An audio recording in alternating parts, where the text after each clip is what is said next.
감사합니다. 갑니다. 대통령님 너무 감사해요. 너무 이쁘세요. 안녕하세요. 김혜리입니다. 그래도 얼굴 좋으세요. 예.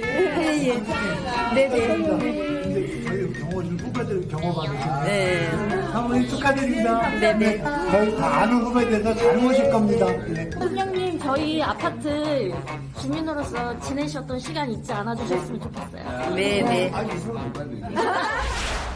제가 이제 젊은 여성들, 일하는 여성들을 많이 만나고 다녀요. 네. 그러면 그분들이 아주 편하게 이제 솔직하게 속내를 내보이면서 어려운 점, 또 바라는 점을 많이 말씀해 주시는데 대구에 갔을 때 네. 이제 마마 플레이트에 있는 장소에서 이제 그 젊은 워킹맘을 봤는데 혜경 언니 하는 거예요, 저한테. 네. 그래서 너무 기분이 좋더라고요. 그래서 이렇게 누군가의 언니, 누군가의 누나가 될 수 있으면 참 좋겠다. 네, 이어지는 소식들은 박진아 아나운서, 양지민 변호사 두 사람과 함께 해보도록 하겠습니다. 어서 오세요. 안녕하세요. 이재명 대통령 내외가 사저 엘리베이터에서 내리는 모습을 보여드렸습니다. 하나는 이제 당선이 좀 확실해졌을 때, 새벽에 수락연설하러 나올 때, 그리고 그 다음이 어제 공식 행보에 나서던 모습인데, 일단 대통령의 넥타이 색깔이 계속 바꿔요. 어제 여러 번 갈아 끼우면서, 갈아 매면서 뭐 그걸로 또 하고 싶었던 얘기가 있었다는 분석이 많았더라고요. 그렇죠. 이 정치인의 드레스 코드라든지 이런 타이 하나하나까지는 의미를 담고 있다라고 봐야 될 것 같습니다. 예. 이재명 대통령의 경우에는 빨강색과 파랑색이 배색이 된 타이를 메고 취임 선서를 했습니다. 그러니까 국민의힘의 상징색인 빨간색과 더불어민주당의 상징색인 파란색을 저렇게 섞여 있는 타이를 맸다라는 것이 네. 모든 국민의 이제 대통령이 되겠다라고 본인이 이야기를 한 만큼 통합을 강조하는 메시지였다라고 생각이 되고요. 그리고 김혜경 여사도 더불어 주목을 받았습니다. 네.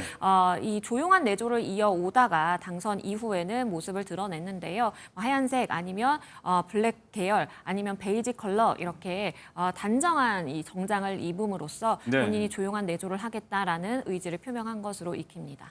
대통령의 넥타이 색깔은 한동안 저 색깔 조합을 좀 유지하지 않을까 싶은 생각이 들고, 말씀대로 이제 바로 대통령 부인으로서 취임 첫날을 맞았기 때문에 공식 행보에 함께했지만 선거 기간 내내는 조용하게 물밑내조의 행보를 이어왔었던 김혜경 여사였습니다. 그런 얘기 하잖아요. 정치인들은 이제 마지막 컷오프가 집에서 부인에게 허락받는 거다, 이런 이야기 많이 하는데, 김 여사도 이재명 대통령이 처음에 현실 정치 들어간다고 했을 때 극구 반대를 했었다면서요? 그렇습니다. 이재명 대통령은 인권 변호사로 활동을 하다가 2000년대 초반 성남 시립병원 설립운동 시작을 계기로 정치에 입문하기 시작했는데요. 네. 2006년에 성남시장에 도전을 한다고 했을 때 김 여사는 굉장히 반대를 했다고 합니다.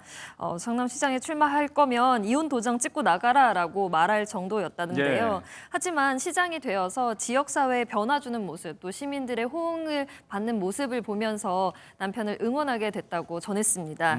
남편 이재명이 아닌 이제 정치인 이재명으로서 바라보기 시작한 건데요. 네. 이번 대선에서도 그림자 내조를 보였잖아요. 이제는 누구보다 남편을 지지하는 정치적 동반자의 역할을 톡톡히 해줄 것으로 보입니다. 네.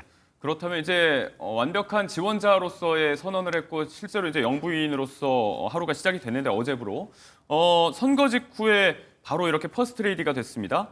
그 역할을 어떻게 하게 될지에 대해서도 사실 정치권에서도 뭐 역할에 대해서 이야기를 많이 하고 궁금해하고 있어요. 그렇죠. 이 대통령의 경우에는 친인척 비리라든지 배우자의 관리가 굉장히 중요합니다. 그렇기 때문에 이재명 대통령도 후보 시절에 대통령 배우자 등의 친인척 비위 행위를 감찰하는 특별감찰관을 취임한 즉시 임명하겠다라고 밝힌 바 있습니다. 예. 그렇기 때문에 이 감찰관에 대한 임명도 곧 이루어지게 될 것으로 보이고요. 더불어서 제2부속실의 경우에 윤 전 대통령의 경우에는 따로 설치를 초기 하지 않았습니다. 폐지하는 수순으로 갔다가 또 얘기가 또 다시 나오고 그랬었잖아요. 맞습니다. 그런데 이제 배우자 리스크라고 하는 이제 김건희 여사에 대한 여러 가지 잡음이 발생하다 보니까 결국에는 다시 제2부속실을 만들겠다라고 이야기를 하기도 했었죠. 네. 이런 부분을 반면 교사 삼아서 이재명 대통령의 경우에는 제2부속실을 운영하겠다라고 이야기를 밝혀왔고, 조만간 제2부속실 인원이 꾸려지게 될 것으로 보입니다. 네, 이 부분도 관심 있게 한번 지켜보도록 하고, 아무튼 취임 첫날이 시작이 되면서, 임기가 시작이 되면서 관심을 모았던 김혜경 여사의 공식 행보도 이렇게 본격적으로 시작이 됐습니다.